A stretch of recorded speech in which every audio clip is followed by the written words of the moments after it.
ایک آدمی گیا نا غریب آدمی نجومی کے پاس, کہا یار میرے ہاتھوں کی لکیریں دیکھ کے بتاؤ کیا ہونے والا ہے. اس نے کہا کہ تو 10 سال تک مزید غریب رہے گا. یہ خوش ہو گیا, کہہ رہے اس کے بعد, کہہ رہے پھر تجھے غربت کی عادت پڑ جائے گی, پھر تجھے غریب رہنے کی یعنی ٹینشن ختم ہو جائے گی تیری. تو خیر ہم آتے ہیں اپنے اصل ٹاپک کی طرف. عاملوں کی تو میں نے ٹھکائی لگا دی, الحمدللہ الحمدللہ. تو ان کے مزے ہیں, جھوٹ بولتے رہو, پیسے چھاپتے رہو. جو عامل پیسے نہیں لیتے وہ بھی بڑے فراڈی ہوتے ہیں. وجہ اس کی ہے کہ ان کو ہدیے ودیے اتنے مل جاتے ہیں, ان کو پیسوں کی ضرورت ہی نہیں رہتی. تو ہاں ایک بات یاد رکھو, کچھ بزرگ ایسے ہیں جو اللہ والے بزرگ ہیں, وہ عامل نہیں ہیں. دیکھو کرامت ایک چیز ہے جس کا یہ ملحد لوگ, ایتھیس لوگ انکار کرتے ہیں, جبکہ اس کا وجود اہل اللہ سے کرامت کے صدور کا وجود قرآن سے حدیث سے ثابت ہے. پچھلی امتوں میں بزرگوں کے ہاتھوں پہ کرامتیں ہوئی ہیں, حالانکہ وہ کوئی موسیٰ علیہ السلام کے امتی تھے, کوئی عیسیٰ علیہ السلام کے امتی تھے, کوئی سلیمان علیہ السلام کے امتی تھے. آپ مجھے بتاؤ سلیمان علیہ السلام کا درجہ بڑا ہے, عیسیٰ موسیٰ علیہ السلام کا درجہ بڑا ہے, یا محمد صلی اللہ علیہ وسلم کا درجہ بڑا ہے؟ جب ان پیغمبروں کی امتیوں میں کرامتیں ہو سکتی ہیں تو محمد صلی اللہ علیہ وسلم کی امت میں کرامت کیوں نہیں ہو سکتی؟ تو کچھ ہمارے اکابر بزرگان دین ایسے گزرے جو عامل نہیں تھے, لیکن ان کی عبادت, ان کا تقوی ایسا تھا کہ اگر کسی کو کچھ بھی انہوں نے دم کر دیا وہ بندہ ٹھیک ہو گیا. کوئی بھی قرآنی آیات لکھ کے دے دی ان کو پرچی پہ, وہ ٹھیک ہو گیا. جیسے مفتی موسیٰ روحانی بازی رحمت اللہ علیہ, میں نے جب عاملوں کے خلاف بولنا شروع کیا تو بہت سے لوگوں نے کہا مفتی محمد موسیٰ روحانی بازی جو پنجاب کے بڑے بزرگ تھے وہ بھی تو تعویذ دے دیا کرتے تھے اور بندے ٹھیک ہو جایا کرتے تھے, تو کیا آپ ان کو بھی فراڈی کہہ رہے ہو؟ معاذ اللہ, اللہ میرے منہ میں وہ زبان نہ رکھے کہ میں اتنے بڑے بڑے بزرگوں کی بے ادبیاں گستاخیاں کروں. میں نے اس وقت یہ بیان کیا تھا, مفتی موسیٰ روحانی بازی رحمت اللہ علیہ اور میرے شیخ مفتی عبد الرحیم صاحب گواہ ہیں اس کے. بڑے سے بڑے کیس ہوتے تھے, مفتی موسیٰ روحانی بازی رحمت اللہ علیہ تعویذ دیتے تھے, جائز تعویذ. اہل حدیث تو ہر تعویذ کو شرک بولتے ہیں, ایسا نہیں ہے. اگر تعویذ کا مضمون شرکیہ نہیں ہے تو کہاں سے ایک تعویذ میں یا اللہ مدد لکھا ہوا ہے تو شرک کہاں سے ہو گیا؟ وہ تو فوراً ٹھیک ہو جاتا تھا ان کا کیس. یہ تو ہمارے جو استاذ ہیں عینی شاہد ہیں. تو میں نے بیان میں یہ بات کہی تھی کہ وہ عامل نہیں تھے, یہ ان کی کرامت تھی. کرامت تو ان کے بیٹے جامعۃ الرشید میں آئے, انہوں نے بتایا کہ ہمارے والد عامل نہیں تھے اور یہ کوئی علوم نہیں تھے, یہ ان کی کرامت تھی. اللہ نے, نبی کریم صلی اللہ علیہ وسلم نے فرمایا کچھ اللہ کے نیک بندے ایسے ہیں کہ وہ کسی بات پہ قسم اٹھا لیں تو اللہ اس قسم کو پورا کر کے چھوڑتا ہے. تو نیک لوگ کبھی بھی, یہ تو کچھ لوگوں نے ایسا امیج بنایا ہوا ہے کہ بزرگ ہی مارکیٹ سے شارٹ کر دیا, ایسا نہیں ہے. بزرگ قرب قیامت تک موجود رہیں گے. سمجھتے ہو گے نہیں سمجھتے؟ تو کوئی اس لیول کا بزرگ ہو تو اس کے ہاتھ پہ کرامت ظاہر ہو جائے. میں تو بزرگ نہیں ہوں نا, میرے ہاتھ پہ کرامتیں ہوتی ہیں. مجھے یاد ہے ایک دفعہ ایک بندہ آیا, اس کے بچی کی بیمار تھی, اس نے کہا مفتی صاحب پھونک لگا دو. میں نے کہا بھائی میں پھونکوں والی سرکار نہیں. انہوں نے کہا پلیز کائنڈلی. میں نے فاتحہ پڑھ کے پھونک دیا, وہ ٹھیک ہو گیا. مجھے کیا پتا تھا؟ میں نے کہا بھائی میرے کو علوم نہیں ہے, لیکن میں نے اس کو یہ بھی بتایا کہ تمہاری بچی ہو سکتا ہے ویسے ہی ٹھیک ہونے والی ہو. کیا خیال ہے؟ ویسے ہی ٹھیک ہونے والی ہو, اب تم نے پھونک. دوسرا, بعض دفعہ انسان کو کا اللہ سے تعلق ہوتا ہے اور سورہ فاتحہ میں تو شفا ہے نا, تو اس کے لیے شف سرکار کے پاس جانے کی کیا ضرورت ہے؟ سمجھ میں نہیں آ رہی بات؟ یہ میں اس لیے کہہ رہا ہوں کہ بہت سے لوگ کہیں گے پھر جب آپ کے بزرگ کی کرامت ہو سکتی ہے تو شف سرکار کی بھی کرامت ہو سکتی ہے. کرامت سینٹر کھول کے بیٹھا ہوا ہے وہ. کرامتیں کبھی کبھار ظاہر ہوتی ہیں, کرامت سینٹر نہیں ہوتا کہ جو لنگڑا آ رہا ہے ٹھک سے یوں کیا سیٹ ہو گیا, کرسی پہ بیٹھا ہوا ٹیڑھا میڑا, الائنمنٹ آؤٹ ہوئی ہے, پھونک لگائی, الائنمنٹ صحیح ہو گئی. گاڑی کی الائنمنٹ کر دے بھائی, تو ہماری گاڑی ہر کھڈے میں آتی ہے, کراچی میں کھڈے اتنے, ہم تو الائنمنٹ صحیح کرتے رہتے ہیں. اور بزرگ بھی تو ہو, شف سرکار بزرگ ہے, بزرگوں کا ڈریسنگ تو دیکھو. سب سے پہلی علامت بغیر داڑھی کا بزرگ اس کائنات میں پیدا ہی نہیں ہوا ہے. سمجھ رہے ہو؟ پوری داڑھی ہونی چاہیے. نبی کریم صلی اللہ علیہ وسلم کا حکم ہے بخاری مسلم میں, آف اللحا, داڑیاں بڑھاؤ. جو پیغمبر کے حکم کو فالو نہ کرے کھلے عام, وہ بزرگ کہاں سے ہو گیا؟ اچھے لوگ بغیر داڑھیوں والوں میں بھی ہوتے ہیں, میں اچھے برے کی بات نہیں کر رہا. بہت سے بغیر داڑھی والوں نے بہت بڑے بڑے کارنامے انجام دیے, تو ان کی نیکیاں یا ان کے کارناموں کو ضائع کرنا بتانا مقصد نہیں ہے. لیکن پراپر بزرگ کبیرہ علانیہ گناہ سے بچتا ہے, وہ سنت کو فالو کرتا ہے. تو آج کل کے مونچھیں دیکھو ان بزرگوں کی, اور داڑیاں ہے نہیں, اور کپڑے ایسے پہنے ہوئے ہوتے ہیں گولے گنڈے کی دکان لگ رہی ہوتی ہے, نیلے پیلے گلابی. ابے کو بزرگ ہے, بزرگوں کے مزاج میں تو سادگی ہوتی ہے.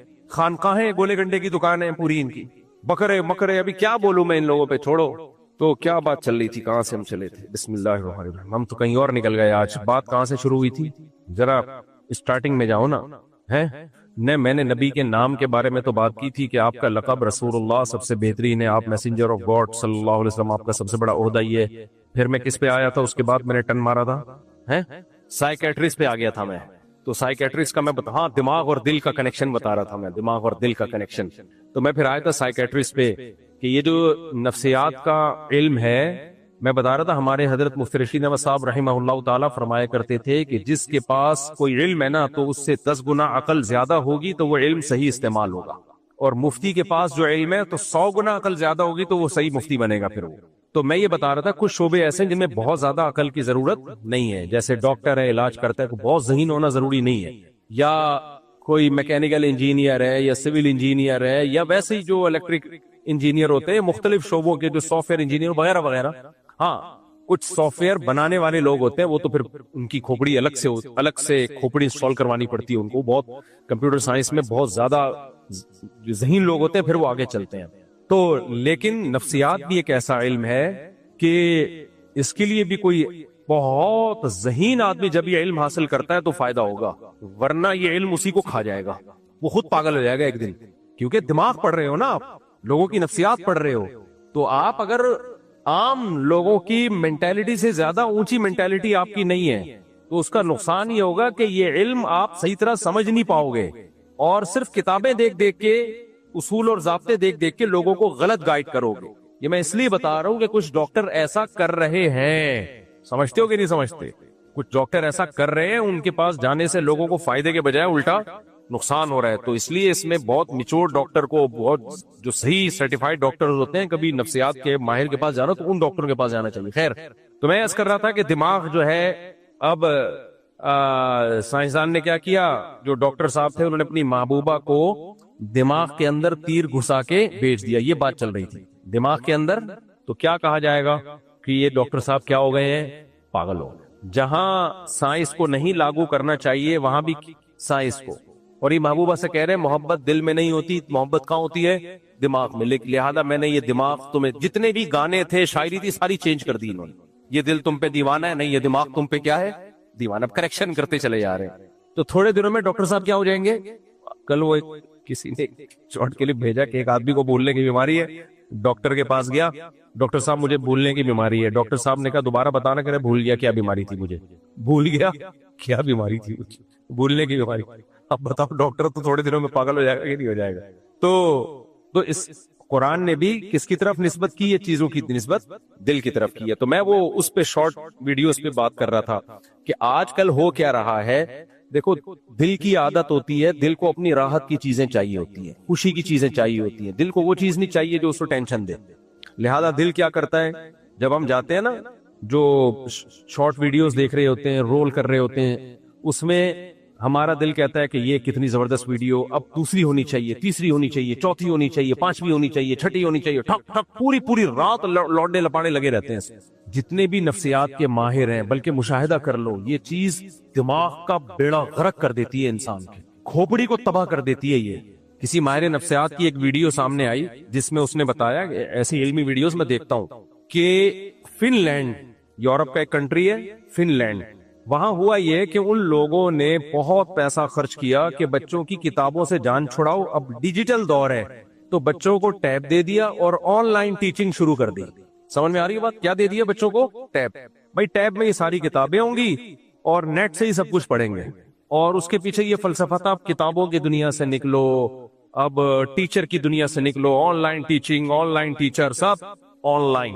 بہت پیسہ خرچ کیا, اس کے جو بھیانک نتائج سامنے آئے نا, تو پھر اچھا میں نے یہ ویڈیو, فن لینڈ میں ہمارے دوست ہیں وہ ٹیچر رہے ہیں اسکول میں, پہلے ان کو بھیجی, کیونکہ انٹرنیٹ کی ہر خبر قابل اعتماد نہیں ہوتی, خوب سمجھ لو. لوگ کیا کرتے ہیں, کوئی دیکھا, کوئی کلپ دیکھا اور فوراً بیان داغ دیا, ابے بھائی ہو سکتا ہے پھینک رہا ہوں لمبی, ہمیں کیا پتا. تو فن لینڈ میں مجھے سہولت یہ حاصل ہے, پوری دنیا میں اللہ کا شکر ہے ہر جگہ سلام دعا ہے. ابھی میں امریکہ میں ایک یونیورسٹی کے پروفیسر سے ملا ہوں, ہیں پاکستانی لیکن کافی سالوں سے وہاں پڑھا رہے ہیں, بہت خدمات ہیں ان کی, تو ان سے بھی انشاءاللہ استفادہ ہم کریں گے. اور میں نے کہا کہ اگلے ٹرپ میں آپ کی یونیورسٹی میں جاؤں گا, آپ کے لیکچر میں بیٹھوں گا انشاءاللہ میں. تو وہ ٹاپک کیا ہے وہ پھر بعد میں بتاؤں گا آپ کو, جس ٹاپک پر میں بات کروں گا. خیر, یہ ہمارے جو دیسی لبرل طبقہ ہے نا پاکستان میں, یہ بہت الو بنا رہے ہیں لوگوں کو. آج کل ایک انٹی آئی ہوئی ہیں، وہ پھینکتے جا رہی ہے، پھینکتی جا رہی ہیں، لوگ لپیٹ رہے ہیں بیٹھے، کہہ رہی امام غزالی جو ہے نا، امام غزالی وہ سائنس کے خلاف تھے۔ دیکھو کچھ دیسی لوگ ایسے ہیں جو اسلام کا لبادہ اڑتے ہیں، اپنے آپ کو مسلم کہتے ہیں، لیکن ان کی تحریک کا حاصل یہ ہے کہ مسلمانوں کو زیرو کر کے دکھایا جائے اور مسلمانوں کو ان کی نظر میں گرا دیا جائے، بولے تم کسی کام کے نہیں ہو، تم بالکل بیکار لوگ ہو۔ تو دعویٰ ان کا زبان سے یہ نہیں ہوتا، لیکن اس کا رزلٹ یہی نکل رہا ہوتا ہے، یعنی مسلمانوں کو نا جوتا دکھاتے رہنا، بس تم 2 ٹکے کے نہیں ہو، تاکہ مغربی دنیا کا سپیریئر ہونا آپ مان لو، اور جب آپ ان کو سپیریئر ہونا مانو گے نا تو آہستہ آہستہ ان کے نظریات کو بھی فالو کرو گے آپ۔